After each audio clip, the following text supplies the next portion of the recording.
এই শ্রাবণী, ওঠো ওঠো, সকাল হয়ে গেছে, আমাদেরকে আবার বেড়াতে হবে।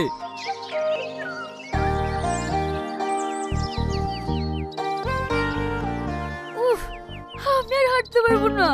কালকে তোর মেশি পাটা সব ব্যথা হয়ে গেছে। ঠিক আছে, তোমাকে হাঁটতে হবে না, আমি কোলে কোলে যাচ্ছি।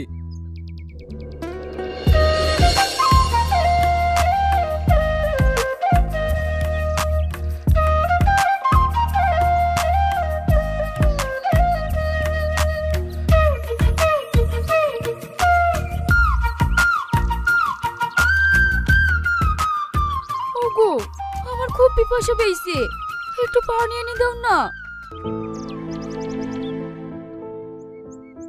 পানি খাবা? ঠিক আছে, তুমি এখানে একটু বসো, আমি তোমার জন্য পানি নিয়ে আসছি। আমি যতক্ষণ না আসবো তুমি এখান থেকে কোথাও যাবা না। ঠিক আছে।